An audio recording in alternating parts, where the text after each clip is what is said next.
nuko nyogokuru nawe abaraje mu gihongo wari maravuza induru avuga ngo ni mu mufataroshye umuntu nyogokuru nawe ati komera komera komera komera turagutabaye mu gihe ari muri ibyo ngibyo bakubitanye na mama nawe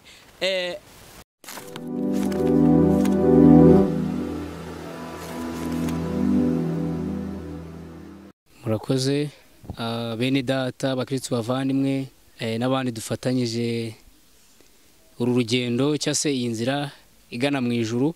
Ndatangira nivuga amazina yanjye nitwa Emmanuel Nizeyimana, nkaba mvuka i Bugesera, nkaba ndi umusore ushima Imana kandi Imana yagiriye ubuntu. Uyu munsi wa none nejejwe no kuba nabasangiza ku buhamya bwaho Imana yankuye cyase bw'ibyo Imana yankoreye kuva mu bwana bwanjye. Ndi umwana, nkiri umwana mutoya, nakuze bigoranye, aho nanjye ubwanjye nshingiye ku mateka cyase ku buryo nagiye nganirizwa n'abandeze cyase n'ababanye nanjye muri icyo gihe nkiri umwana, byatumye nanjye ibyo bintu ntabyihererana kuko hari benshi bashobora kuba bari mu buzima nk'ubwo nari ndimo muri icyo gihe. Icy'ingenzi cya mbere ni ugushima Imana yabanye nanjye, kuko mu buto bwanjye ntabwo byari bimeze neza. Rero ubuhamya bwanjye hari aho bushingiye, usomye muri Yesaya 60 ugahera 15 ukageza 17, usangamo amagambo avuga, haravuga ngo nubwo waretswe ukangwa ntihabe hari ukikunyuramo, nzakurutisha ahandi. Ni muri ubwo buryo rero navutse nk'abandi, ariko nkigera ku isi, niba navuga ko isi itigeze inyishimira ntago mbizi, ariko ntago byagenze neza. Nza kugira ikibazo, ndarwara ngera kure, ndwara indwara yatumye inda yanjye ibyimba. Uko nabazaga amateka bambwiraga ko ari urushwima. Byageze igihe ndakomeza ndarwara, ababyeyi urumva navutse banyishimiye, ariko byaje kugera igihe noneho bababyeyi umwana wavutse ari uw'umugisha, bigeraho umubyeyi atifuza yuko naba umwana we. Bakristo bene data, cyangwa se nawe mugenzi wawe cyangwa se nawe muvandimwe uri gukurikirana iyi video, ndagira nkubwire ko nta hantu Imana itakura umuntu, nta hantu kuri Imana itakura umuntu, kandi nta hantu kuri Imana itageze umuntu. Ndashima Imana yuko uyu munsi wa none mpagaze imbere y'iri tangazamakuru ndimo ndavuga imirimo y'Imana. Nararwaye ngera kure, ndarwara ndazahara, byari bikomeye cyane, aho buri wese yangiriraga impuhwe, kugeza naho umubyeyi wanjye, ababyeyi banjye bagiraga abashyitsi, ariko bamara kugira abashyitsi ntibabe bakifuza yuko baza kureba babereka uwo mwana, kuko hari igihe hari nk'abazaga gusura mu rugo baba bati turashaka ko mutwereka wa mwana, ariko mama akaba yampisha bitewe na situation nari make cyase n'ubwo burwayi nari mfite. Byageze kure, haziramo n'izindi ndwara, ariko nkaba mfite abangendagaho, navuga ko wenda abatarashakaga ko mbaho, ariko ndagira ngo utangarize yuko ntago tubayeho ku mugambi w'abana b'abantu, ahubwo tubayeho ku mugambi w'Imana. Nararwaye ngera kure ndazahara, ariko ndashima Imana yuko uyu munsi wa none ndimo ndavuga imirimo n'ibitangaza byayo. Muri make kugira ngo buri wese yumve ko Imana ishobora byose. Icyo nimo ndavuga ni kimwe, nagezaho umubyeyi wanjye umbyara, mama umbyara aracyariho, na papa umbyara aracyariho, ariko umubyeyi umbyara mama, dore ko papa afite abagore batatu, mama akaba ari umugore wa kabiri, akaba ari umugore wa mbere, mama n'umugore wa kabiri, wa gatatu yaje nyuma. Ariko muri ubwo buzima bwose n'ubuzima burebure, nageze igihe muri icyo gihe, reka ngaruke ku by'uburwayi bwanjye kuko nibyo wenda nimvishe nifuza kubasangiza kuri no munsi. mama ubwiwe umbyara yifuza ko njyewe aho kugira ngo nkomeze kwitwa umwana we, ahubwo yashaka izindi nzira, cyangwa se yakumva ko ntakomeza kwitwa umwana we kuko naramusebyaga. Nageze aho maje kurwara nzahaye ndemye. Iyo mbyibutse hari n'igihe mba numva mfite intimba ku mutima wanjye, ariko byageze aho mama umbyara w'ubwiwe ku giti cyiwe aragambirira mu mutima wiwe nk'umuntu, ariko ntago namurenganya nk'uko nawe byakubaho nanjye byambaho. Yageze aho aragambirira mu mutima wiwe, aravuga ati uyu mwana aho kugira ngo akomeze ansebye cyangwa se akomeze abe yakomeza kunesha agaciro, icyamunkurira agapfa akagenda, cyangwa se nanjye ubwanjye nkaba namubona. Ariko hashimwe Yesu, hashimwe Yesu ko uwo babona nk'utariho Imana y'ibibona yuko ariho, kandi uwo batabonamo uw'umumaro Imana ibimubonamo uw'umumaro. Ndagira ngo mbatangarize ko Imana ishobora byose. Mama umbyara w'ubwiwe yaragambiriye ku giti cyiwe. Duturiye Cyohoha i Bugesera mu rugo, we yaragambiriye hari mu gicuku cya nijoro, awe agambira ku giti cyiwe yuko yumva ko yajya kunjugunya.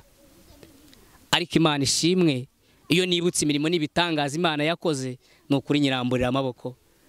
Bishatse kuvuga ngo yarabigerageje. Amaje kubigerageza nari muto cyane, kuko uburyo nanganaga ubundi nge narutwaga n'inda. Narutwaga n'inda aho nabaga ndyamye, icyakubwira ko haryamye umuntu n'utuboko wabonaga turimo turinyeganyiza mu mashuka, kuko njyewe ubwanjye nta na formule nagiraga. Akagasura mfite ni Yesu. Haleluya. Ni ukuri ndashima Imana. Uburyo nari imeze, mama w'ubwiwe yaragambira avuga ati nta kindi nakora usibye kuba nafata uyu mwana nkajya kumujugunya. Yarabigerageje mama umbyara mu bushobozi yari afite, yifatiraga akarito ka biswi, arangije ashyiramo ako kantu kadafite formule, arangije afata umwanzuro aramanuka ajya ku Cyohoha.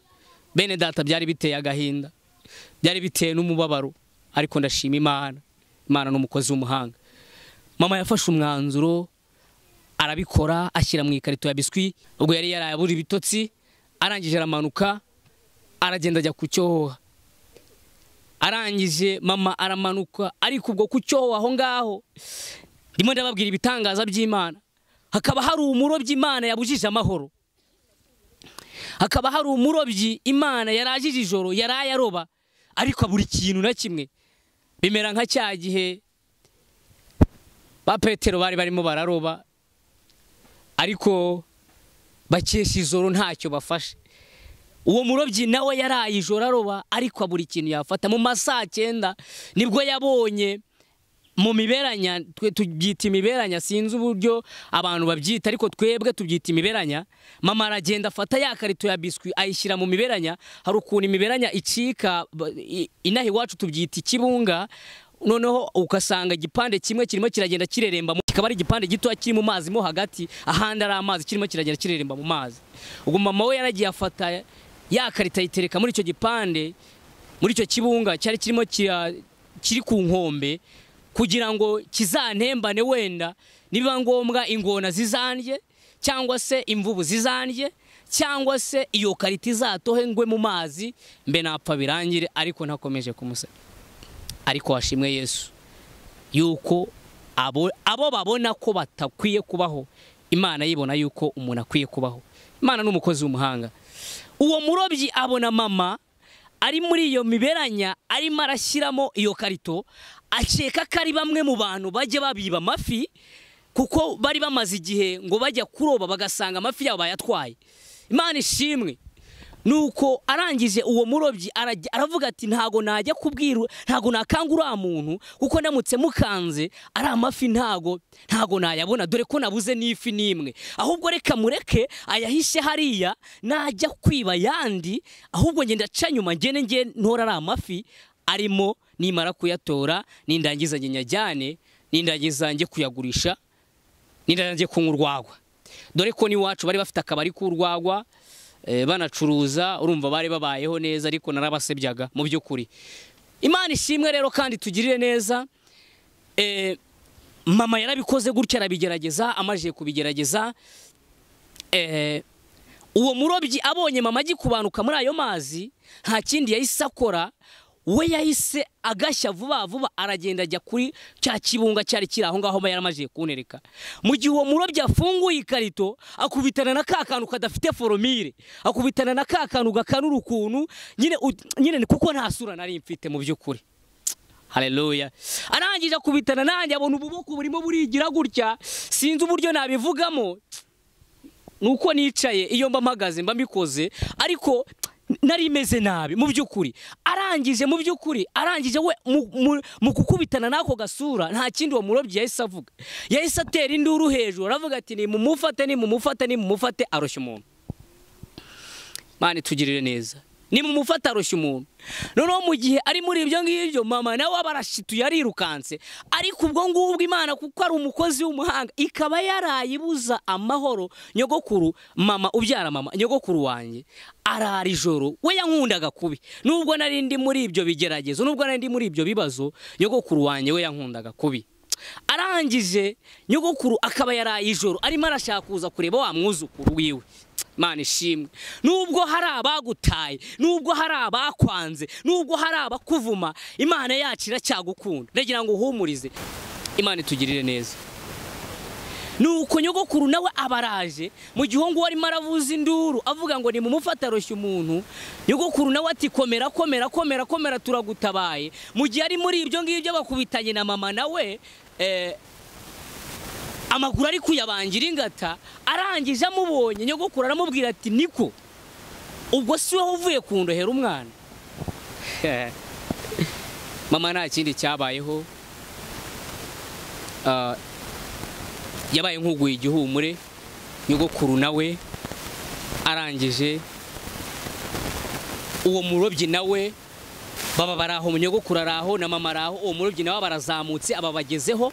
Akimara kubageraho, Imana ishimwe kandi tugirire neza, nyogokuru arebye abona ni jyewe, abona ni Manuel. Ndashima Imana yuko abana b'abantu batabona ubuzima, Imana igitanga ubuzima.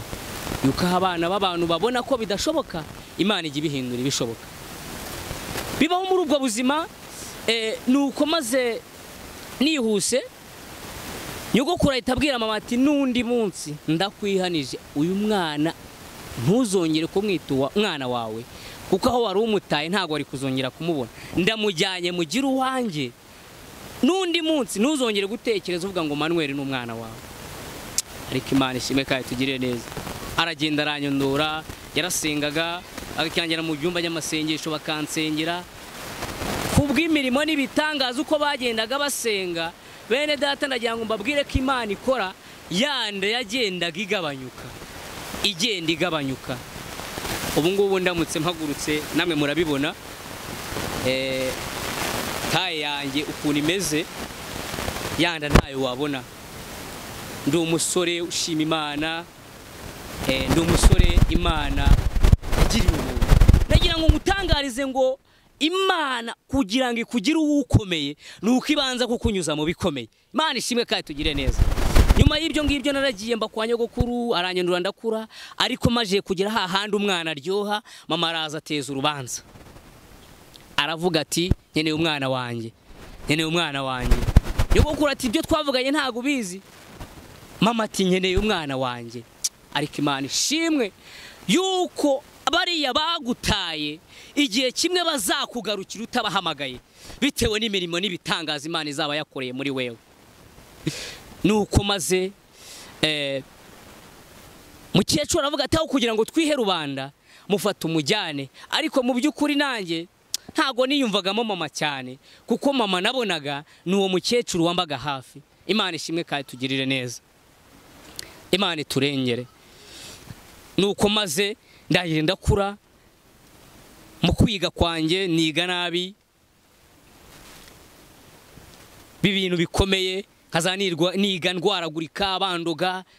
Rimwe noneho nanjye nkazanumva ntago nshaka kuba kwa mama, ahubwo ndashaka kujya kwibera kwa nyogokuru ubyara mama. Imana ishimwe kandi tugire neza. Nabayeho muri ubwo buzima rero mbivuze mu magambo make cyangwa se mbivuze mbihinnye, ariko ikintu nshima Imana ni kimwe, nuko kure kose waba uri, kure hose waba warageze, nta kure habaho Imana itagukura. Kandi ndagira ngo utangarize yuko nta nahantu kure Imana itakugeza. Mfite ibihamya bitatu singiraho mvuga ko nta hantu Imana itagukura, nta nahantu Imana itakugeza. Icyambere, namaje kugera hahandi umwana w'umusore maje kuba ingimbi, nibagirwaho Imana yankuye nje nigira mu by'isi. Maje kujya mu by'isi nta mahoro nabiboneyemo. Ndashima Imana yuko umuntu wahitaje murekura ngo agende.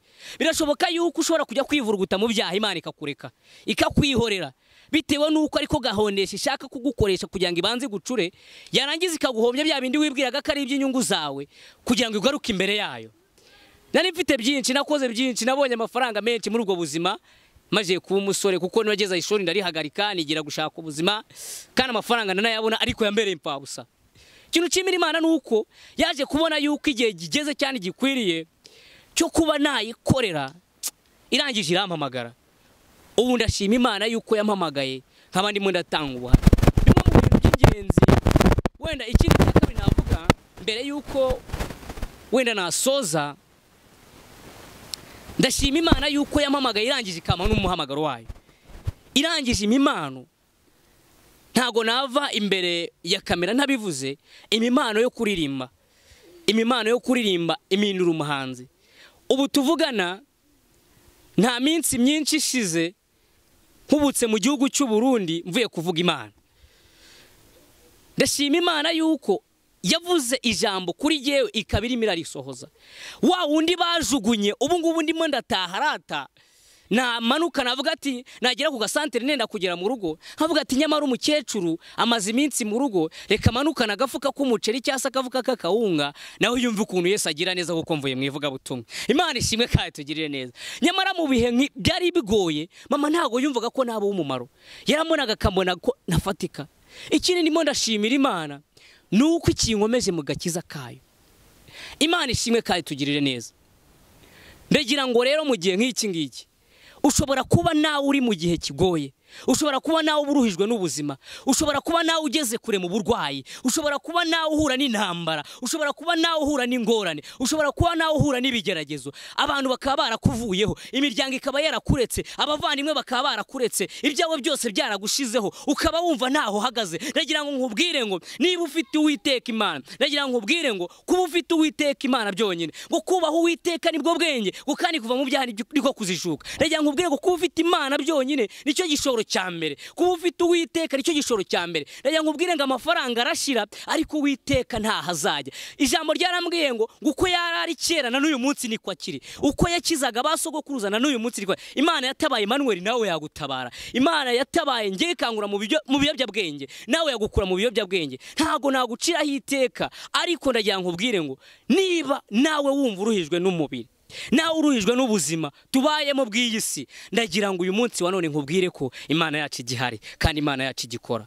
Amen, haleluya. Ndagira ngo dufatanye muri aka kanya, ntago nasoza tudasenza Imana. Ndagira dufatanye dusenga Imana, kuko Imana namenye yuko ishobora byose. Imana ikura muri marine, nabaye marine na kasumugi, naraye mu biraro, hara ku kiraro haranyagihunika naraharaye.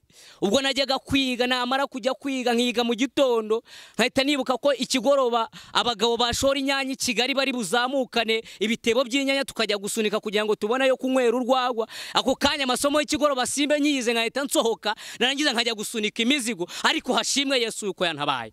Nawe rero Imana yagutabara. Tujye gusenga Imana. Imana n'umukozi w'umuhanga kandi Imana ishobora byose.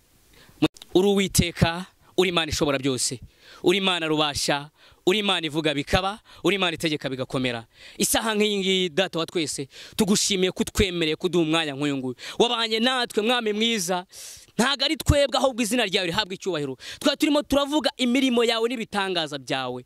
Mwami mwiza, hari aho wadukuye, Mwami mwiza hari naho tugejeje, aho ugejeje ukora Mwami mwiza tubaye tugushimiye. Hari bene Data wacu bakiri inyuma, hari abavandimwe bacu bakiri inyuma, hari abavandimwe bakiri mu byaha, bakiruhijwe n'imibi bibiri abo ngabo turabakweretse Mana kugira ngo umanuke ubarengere ubagirire neza ubamanuke ubereke ineza yawe nkuko watabaye Emmanuel nawe wabatabara nkuko watabaye Emmanuel nawe wabarengera kuko uri Imana ishobora byose uravuga bikaba rero wategeka bigakomera nta hantu mwami mwiza twabonye habi utakura umuntu nta nahantu heza Imana utageze umuntu ubu ngubu ndicara mwami mwiza nkavuga ineza yawe ntago byashobokaga muri cyagiye nari ndwaye ariko ubu ngubu ndagushimiye yuko wemeye yuko isanka iyi ngiyi mba ndi imbere y'iyi tangaza makuru ndimo ndavuga imirimo n'ibitangaza byawe Mana ushimwe kandi tugirire neza nga data wa twese wo mu ijuru tugushimiye ko wabanye natwe tugushimiye yuko ukiturinze ubwo uzemera yuko twongera guhura mwami mwiza duhumwe ku mwuka w'abazima tuzagushima tuzaguhimbaza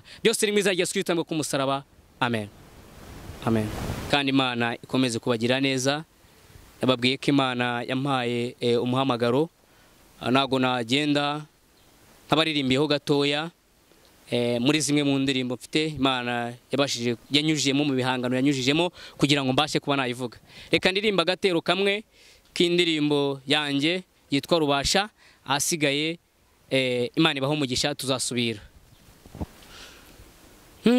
akirishimwe kukuri Rubasha uri umuganga urutabaganga uri dogiteri urutabadogiteri akirishimwe kukuri Rubasha akirishimwe kukuri Rubasha uri umuganga urutabaganga uri dogiteri urutabadogiteri akirishimwe kukuri Rubasha twarakubonye ubwo twari mu bigeragezo ubwo imiryango yari yadutaye abavandimwe nabo batuvuyeho ariko mwami mwiza warigaragaje baradutaye mazura dutora baratwanze mazura dukunda baratuvumye mazura tuvumura uduha imigisha n'ubu turashima